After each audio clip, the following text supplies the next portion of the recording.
The Platonic Theory of Forms, Reality Beyond Perception in Ancient Greece. What if the world around us, the people, objects, and experiences we encounter daily, were just imperfect shadows of a greater, more perfect reality? This is the provocative question at the heart of Plato's theory of forms, one of the most fascinating and enduring ideas in Western philosophy. Conceived over 2,400 years ago in ancient Greece, Plato's ideas challenge our very understanding of reality and perception. But what exactly are these forms? Why did Plato believe our senses deceive us? And how does this ancient theory still influence our thinking today? Let's dive into the depths of Plato's philosophy, where perception and reality are not what they seem, and the ultimate truth lies in a realm beyond what our eyes can see. The cave, a window into Plato's philosophy. Imagine being chained in a dark cave, unable to turn your head. All you can see are shadows cast on the wall by objects passing in front of a fire behind you. These shadows are your entire reality. But one day, you are free. As you turn around, the fire blinds you, and you realize the shadows were mere illusions.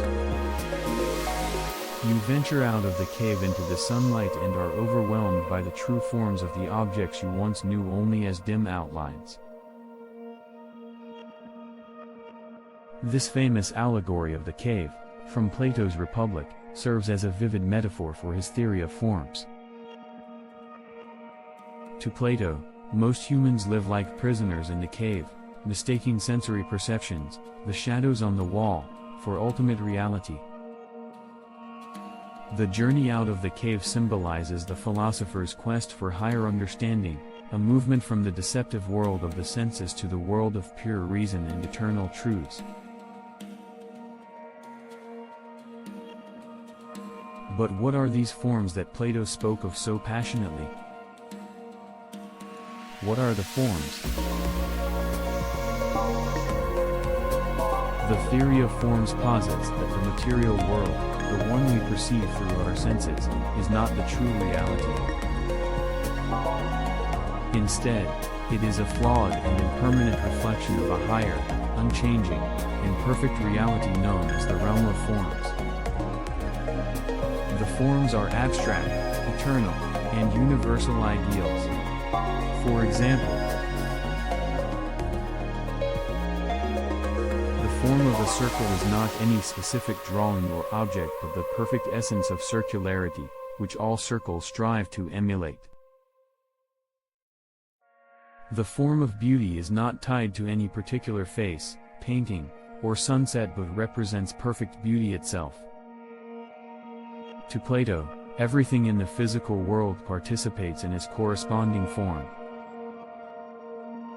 A beautiful painting is beautiful because it partakes in the form of beauty.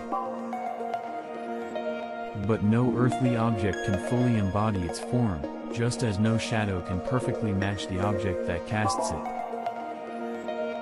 Perception, the great deceiver.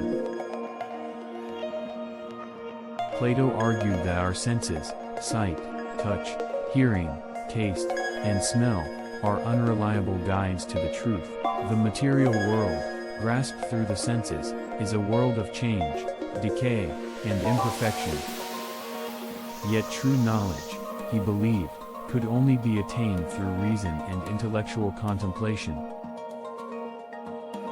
This belief aligned closely with the Greek concept of episteme, true knowledge, as opposed to doxa, mere opinion. While the senses can give us opinions about the physical world, only the intellect can apprehend the eternal forms. Here lies the heart of Plato's philosophy, the distinction between appearance and reality. What we perceive is not the ultimate truth but a dim echo of it. This idea resonates deeply with questions we still grapple with today. Is what we see real? How do we distinguish truth from illusion? The philosopher as the liberator. In Plato's view, philosophers are like those who escape the cave and see the sunlight of true reality.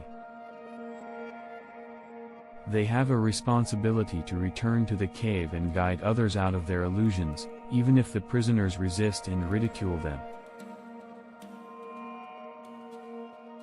For Plato, the philosopher-king, armed with knowledge of the forms, was uniquely qualified to govern society with wisdom and justice. This idea wasn't just theoretical, it had profound political implications. Plato's skepticism of sensory perception extended to skepticism of democracy, which he saw as ruled by the whims of the masses rather than by reasoned understanding. The legacy of the forms, ancient and modern influences. The theory of forms laid the foundation for much of Western philosophy, influencing thinkers from Aristotle to medieval scholastics, and even shaping Christian theology. The concept of a perfect, immaterial realm inspired ideas about heaven, divine ideals, and the nature of the soul.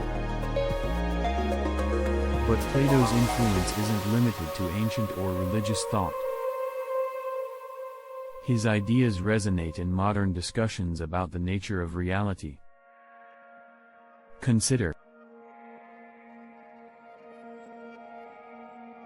mathematics. Numbers and shapes, like the form of a triangle or the concept of infinity, seem to exist in a realm beyond time and space, aligning with Plato's forms. Philosophy of science. Scientists often seek universal laws that govern the chaos of the physical world, a pursuit that echoes Plato's search for eternal truths. Virtual reality and simulation theory. The idea that what we perceive might not be the ultimate reality finds a modern twist in theories like the Matrix and discussions of simulated universes. Why Plato still matters. Plato's theory of forms challenges us to question the nature of reality and the reliability of our perceptions. Are we, like the prisoners in the cave, mistaking shadows for truth? What lies beyond the veil of appearances? By asking these questions, Plato invites us to seek higher truths and embrace the possibility that the world is more profound, complex, and mysterious than it seems. As we navigate our own caves, be they societal norms, technological distractions, or personal biases, his philosophy remains a powerful call to look beyond the surface and search for the light of understanding. Perhaps the forms are not just ancient abstractions but timeless reminders that the truth is always just beyond our grasp, waiting for us to uncover it.